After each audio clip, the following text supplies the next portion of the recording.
Meatless Monday, and we're sticking with beets since you love them so much. This time it is a creamy, vibrant red beet risotto. It sounds much better when you say it. It looks good too. That looks amazing. I love beets. You're right. Meatless Monday. This is a beautiful spin on risotto. Okay, I want to make sure I say it properly. I like how you say it. Just risotto. In case. I have a lot of tips for you today with risotto. Okay. We're working with arborio rice, which is crucial. It's very important. I just have a little bit of onions and garlic in the pan. So we sweat off the onions and garlic because you don't want any color.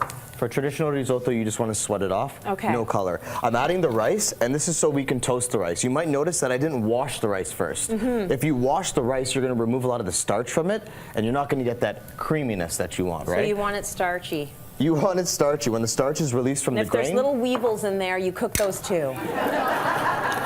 It's flavor profile. It's fine. It's flavor. Whatever. More vitamins and minerals with your beets, right? Take a look at the rice and see what you see. So we have the rice in here now. It's very important that you toast it because it adds a layer of flavor, but it allows the white wine to be absorbed. Whenever you're making risotto, the first bit of stock or the first bit of liquid that you add after the rice is toasted is going to be your white wine.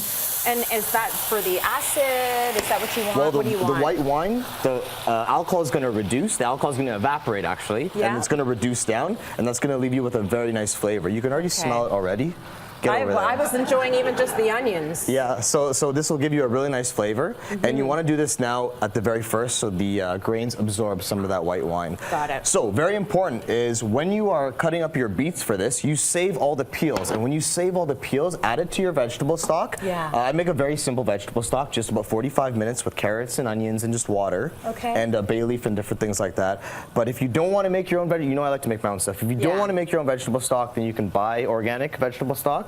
Or you can just make it, okay? He's judging.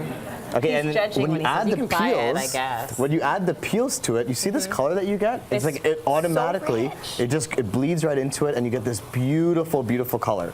So, risotto, you want the white wine to completely reduce, but I'm actually just going to jump ahead, and I just want to show you when you add in a little bit of the stock, see the color already, how it starts to change? And as you continually start to add in more stock, and as you add in the actual beets in here, you'll get this rich, like beautiful, beautiful, decadent, like this makes me very happy when I look at it, and I want to eat it. No, it looks good. It looks like you want to just dive in. A lot of people, when they think about risotto, they think about all of the work, because you have to sit there and you have to watch it. You can't go watch Cityline and then come back. Unless your TV is like here. Risotto does take a little bit of attention and care. It's worth it in the end. It tastes amazing. It's worth it in the end, but you don't have to be so strict on how you make it. I don't want people at home, and I don't want anybody watching this to think that, hey, I can't do this at home. It's actually very attainable to do. You notice that I'm not even stirring it that much. I have a fair amount of liquid in there, but the stirring is what actually releases a lot of the starch to make it thick and creamy, right? But it doesn't take that much work. Like, if you really want something, if I really want to eat something, I'll learn how to make it. That's just how I am. And once you get it down, you can make bigger portions, and just make sure that's the day of the week you invite all your friends and neighbors over. Yes, right? absolutely. That's a good philosophy. I like that. If I really want to eat it, I'm going to learn how to make it. Exactly. So that's really good. At this point, a lot of recipes you'll find, and the way I learned is to roast off the beets first. Ooh, that would be good. The thing I don't like with that would be awful.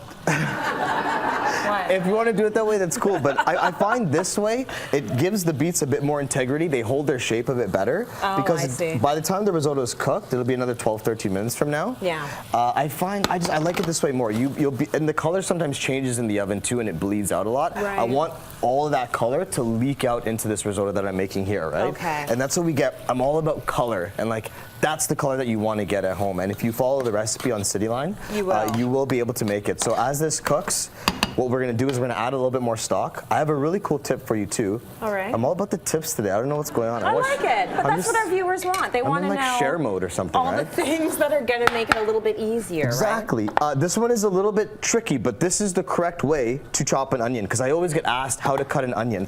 So you take your onion like this, and you'll cut it down vertically. Yeah. You cut off the end, the butt. But you don't cut it all the way off so that it holds its shape, right? And then take your knife and carefully, you're going to make these incisions in the onion. If you want to take your time at home, take your time, just so you have all your fingers to eat the food after, that would be me. So cuts across, then this way very carefully, you're going to cut into it this way. And we're gonna do that again. Unexpected plot twist there. Okay. I thought you were gonna go from the top.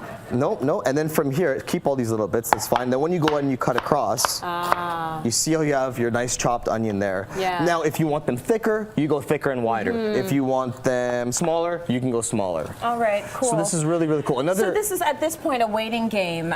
You know, you're stirring periodically, you're getting that color to really, I mean, it's looking amazing, and you're waiting for the starch to be released. So follow all the instructions as we said on our website. You were going to say one more tip and I cut you off. Yeah, I was going to say one more tip is that if you don't have a microplane, or get a microplane or a fine grater, because then when you take your Parmesan, you'll get this snowy effect, and it makes it look super, super pretty. Now, some of you may know this, some of you may not, and if you want, you just keep going. Yeah, keep going, keep going. We're going to break. You keep going, keep going.